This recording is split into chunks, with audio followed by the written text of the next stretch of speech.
Police সংস্কার commission police ভেরিফিকেশনে রাজনৈতিক পরিচয় তুলে দেওয়ার সুপারিশ করেছে বলে জানিয়েছেন কমিশন প্রধান সফররাজ হোসেন।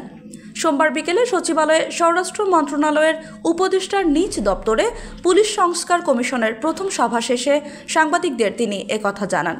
সফররাজ হোসেন বলেন, আমরা পুলিশ সংস্কার কমিশনের সব সদস্য স্বরাষ্ট্র উপদেষ্টার সঙ্গে আলোচনা করেছি। অক্টোবর মাসের 6 তারিখ থেকে আমরা কাজ শুরু করেছি।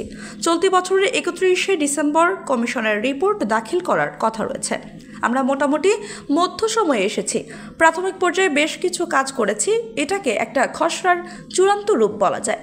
আমরা যেসব সুপারিশ করছি এর কিছু কিছু বিষয় স্বল্প সময়ে বাস্তবায়ন করা সম্ভব। এছাড়া কিছু কিছু বিষয় রয়েছে যেগুলো বাস্তবায়ন করতে দীর্ঘ সময় প্রয়োজন হবে। তিনি বলেন, কিছু সুপারিশ বাস্তবায়নের ক্ষেত্রে অর্থের প্রয়োজন রয়েছে। কিছু ক্ষেত্রে সরকারি আইন ও বিধিবিধান পাল্টাতে হবে। আমরা এগুলো সুপারিশ করছি। আমাদের শুধু সুপারিশ করারই দায়িত্ব।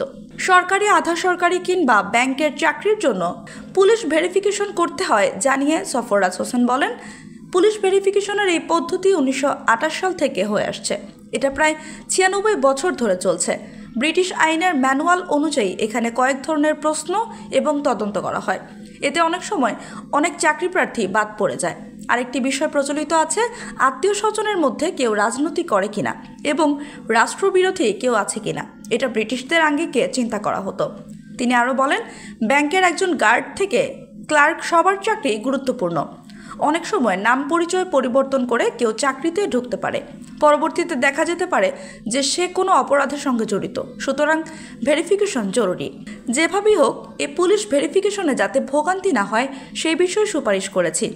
পুলিশ ভেরিফিকেশন হবে, কিন্তু সেখানে আত্মীয় স্বজনের রাজনৈতিক বিবেচনা আমলযোগ্য হবে না।